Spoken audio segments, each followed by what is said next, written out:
Santiago, muchas gracias por estar con nosotros. Santiago, el arresto del fundador de Telegram en Francia, la orden del juez de Brasil de suspender X, Twitter, las leyes de la Unión Europea para empezar a regular las redes sociales, ¿están bien o mal estas medidas para obligar a los dueños de las redes sociales a hacer algo para contener esta oleada de noticias falsas? Me parece que estamos viviendo en este momento una tensión entre lo que era el estructurador tradicional de poder en las sociedades, que eran los estados, y algunas megacorporaciones globales que detentan el verdadero poder hoy en día, ¿no? Hoy puede determinar más lo que pasa en un país, lo que se publique en las redes sociales, que lo que muchos gobiernos intenten hacer. Me recuerda un poco a la famosa frase del fundador de Mega Upload, cuando intentaban cerrar o frenar la piratería y decía es como intentar frenar un río con la mano, simplemente va a correr por otro lado.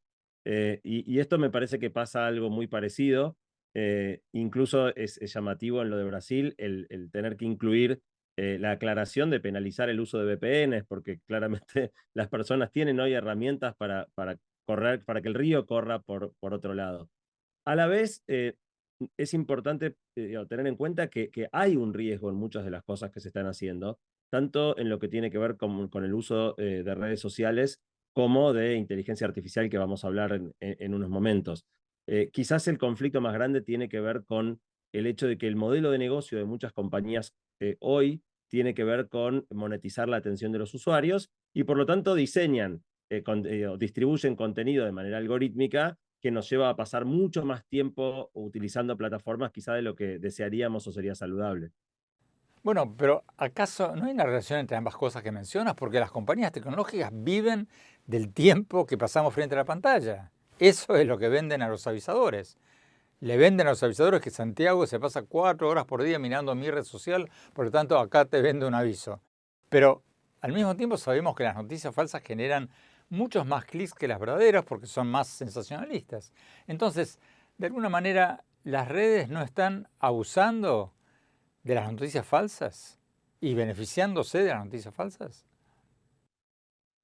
El gran problema de las noticias falsas es que viralizan mucho más que las verdaderas, porque están intencionalmente diseñadas para coincidir con alguna creencia muy fuertemente arraigada de algún grupo, normalmente bastante fanático, lo cual hace que la mayoría de las personas no se pregunte por la veracidad de lo que está retuiteando o compartiendo en las redes, sino que basta con que afirme algo que les parece verdadero a primera vista.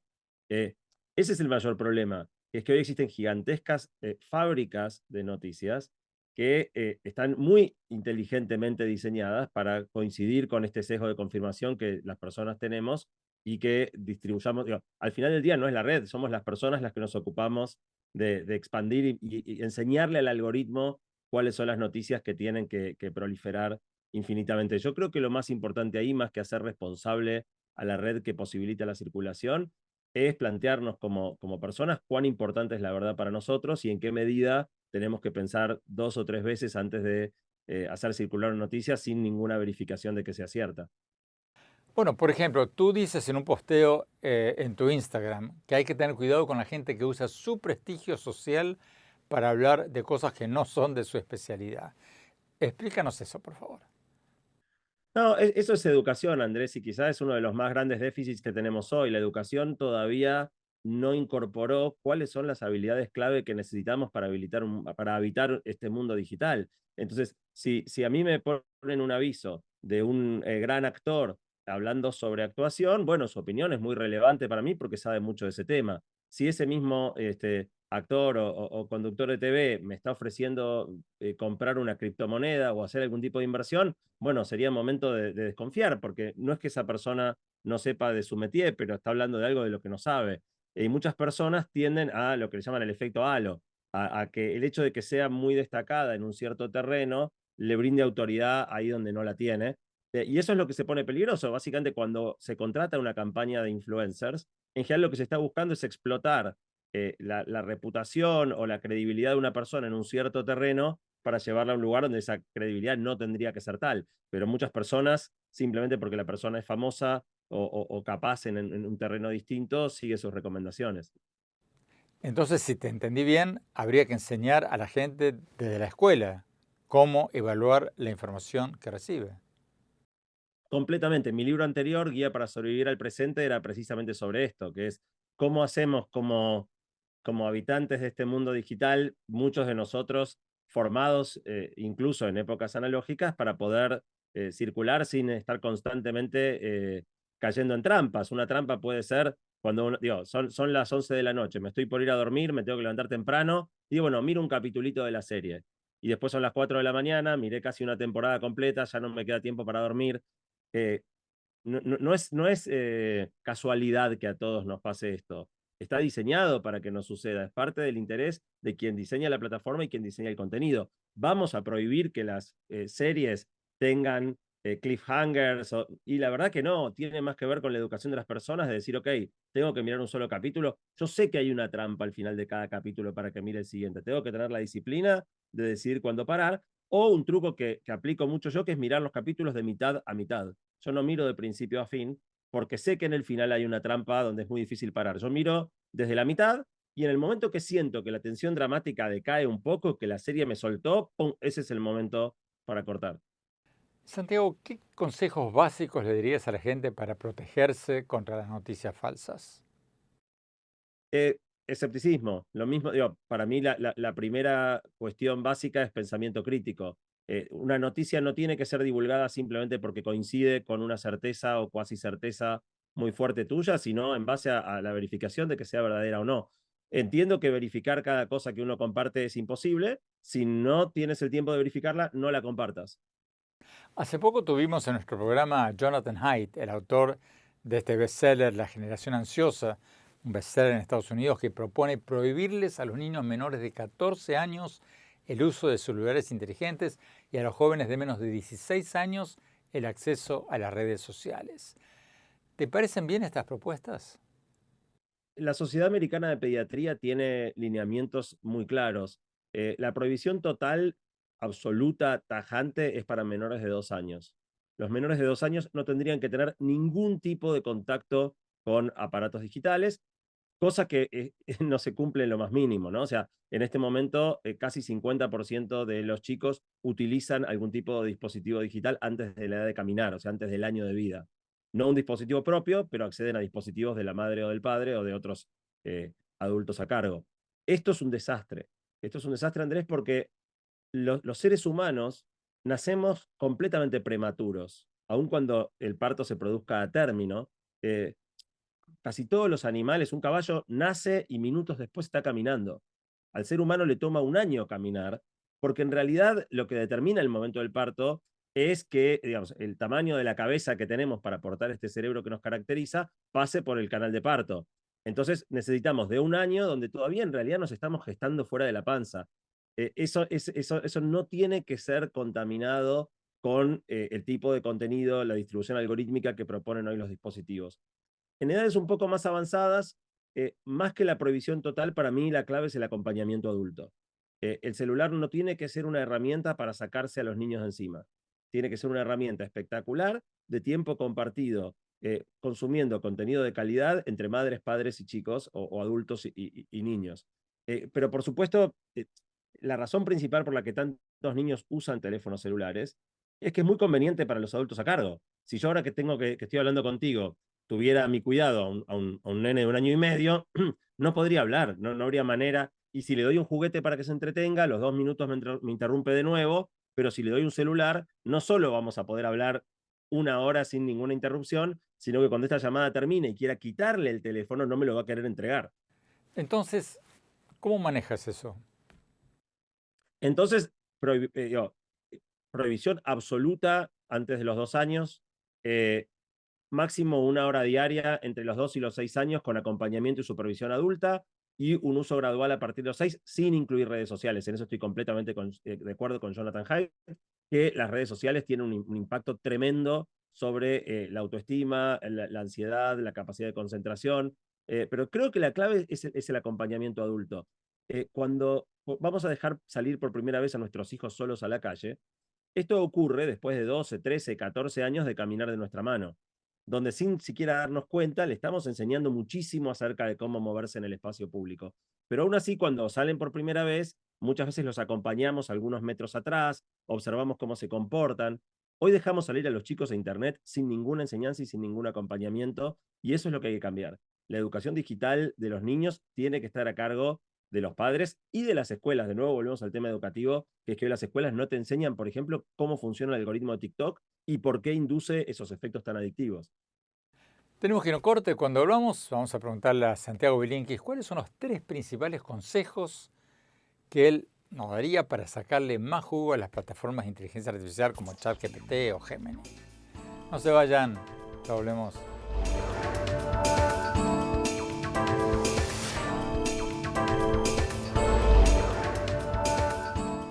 Gracias por seguir con nosotros. Estamos analizando la nueva oleada de noticias, imágenes falsas y desinformación que está aumentando todos los días con el avance de la inteligencia artificial. Vamos a ver si un video que recibimos es verdadero o generado por inteligencia artificial.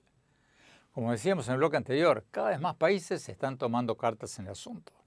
Un juez brasilero ordenó hace pocos días la suspensión de X o Twitter en Brasil. Francia arrestó al fundador de Telegram, la red de mensajería parecida a WhatsApp, por difundir mentiras y videos de abuso sexual de menores. La Unión Europea ha tomado hace 2 años, en 2022, medidas contra las redes sociales que difunden noticias falsas. Estamos hablando con el emprendedor tecnológico Santiago Bilinkis, coautor de un nuevo libro llamado Artificial. Sigamos con la entrevista. Santiago, hablemos un poco sobre los temas que tratas en tu libro, sobre la inteligencia artificial.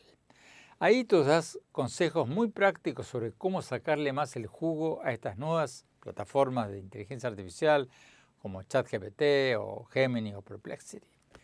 Danos, por favor, 3 consejos básicos a la gente que te dice, bueno, es lo mismo que hacer una búsqueda en el buscador de Google.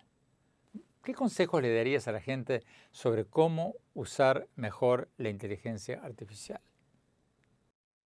Lo primero que me gustaría decir, Andrés, es cómo separar para qué sirve un buscador y para qué sirve una inteligencia artificial. El buscador, como su nombre lo indica, busca entre aquello que ya existe. Si alguna persona en algún lado publicó digitalmente algo, uno puede encontrar aquellas producciones humanas sobre determinado tema que hayan sido hechas con anterioridad.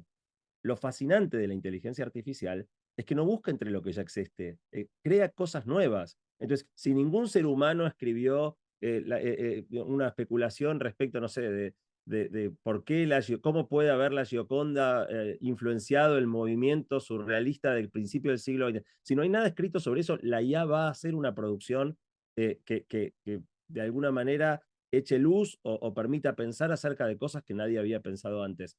Por eso quizá la mayor sorpresa, pensando en los que hace rato hablamos e investigamos sobre este tema, un poco como pasó con tu libro, Sálvese quien pueda, es que creíamos que el mayor impacto de la IA, de la inteligencia artificial, iba a ser sobre las profesiones más rutinarias, más repetitivas, y lo que nos estamos encontrando es que los primeros que saltan en huelga son los guionistas de Hollywood.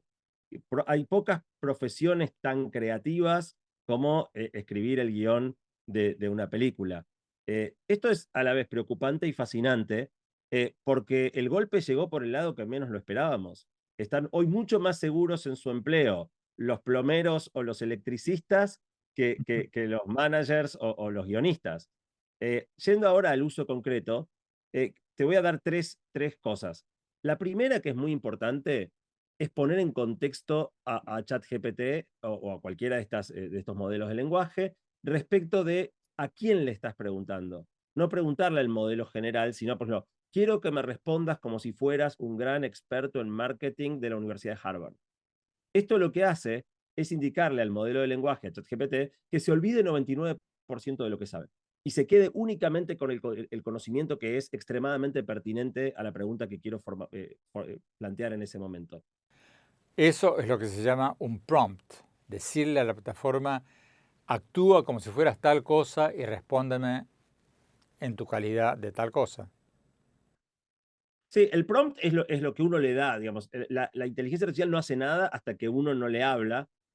La frase que uno le dice es lo que se conoce como prompt, y redactar bien prompts va a ser quizá una de las habilidades más cruciales no en la próxima década, en el próximo año, ¿no? 2025 para mí va a ser el año donde todos tengamos que aprender a promptear. Y en esto de saber cómo hablarle, la primera cuestión es esta, indicarle con quién uno está hablando, qué perspectiva queremos que el modelo adopte para respondernos. La segunda es pedirle algo sumamente complejo. O sea, se pueden preguntar cosas muy sencillas. ¿Cuál es la capital de Italia? Te va a decir Roma, pero no hay nada interesante en eso. Si a un ser humano le pides una tarea extremadamente compleja, quiero que me armes un plan de marketing con 3 comerciales, 4 propuestas de casting y localizaciones y cómo pautar, una persona toma semanas en responder un pedido de esas características. A ChatGPT le toma un segundo. No hay costo adicional de complejidad. Una pregunta trivial se contesta en un segundo, la pregunta más difícil del planeta se contesta en el mismo segundo. La siguiente cosa es que para que haga un trabajo realmente personalizado hay que darle mucha información. Si yo le voy a pedir un plan de marketing, para bueno, le tengo que contar cuál es mi producto, cómo es el mercado, en qué países, mucha información. Esto es bastante difícil pensar cuáles son todos los datos que tendría que darle al modelo para que pueda darme una buena respuesta. Pero hay una trampa. La trampa es decirle, antes de contestarme lo que te pregunto, hazme todas las preguntas que necesites saber para poder responder de la mejor manera. Y ahí el modelo lo que te devuelve inicialmente no es la respuesta, sino un listado de preguntas, y es excelente preguntando, sabe muy bien qué información necesita. Cuando uno le da esa información, la producción suele ser excelente. Y el último detalle es que nunca te quedes con la primera versión. Siempre uno puede darle un pequeño feedback, me hubiera gustado que le pongas un poco más de humor, y de nuevo, uno da un comentario y se rehace toda la producción en un segundo. Con lo cual, después de 2 o 3 idas y vueltas, en general se puede alcanzar producciones extraordinarias.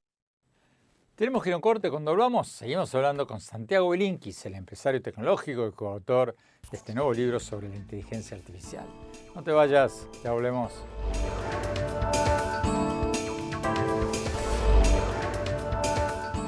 Gracias por seguir con nosotros. Estamos hablando con Santiago Bilinkis, el emprendedor tecnológico y coautor de un nuevo libro sobre la inteligencia artificial. Sigamos con la entrevista. Santiago, en tu nuevo libro, Artificial, tienes todo un capítulo sobre los psicólogos. Y ahí insinúas que la inteligencia artificial podría reemplazar muy pronto a los psicólogos y a los médicos, por lo menos en consultas básicas. ¿Cuán cerca estamos de eso? Bueno, el libro yo lo escribí en coautoría con Mariano Sigman y este es el gran tema de especialidad de Mariano.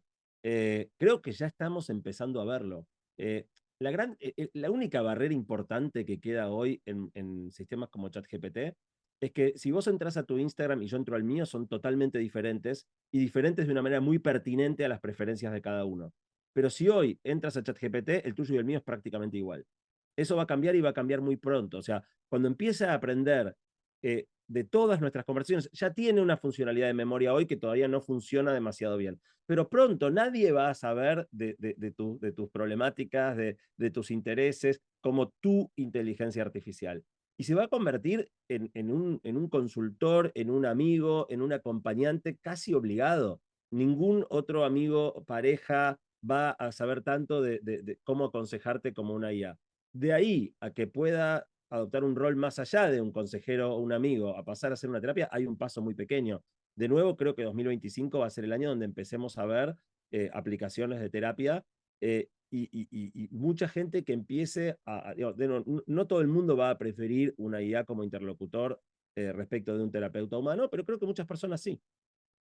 En el libro, Santiago, también hablas de un tema que han tocado varias películas de ciencia ficción, ¿no? Que la gente termine trabajando para las máquinas, para los robots.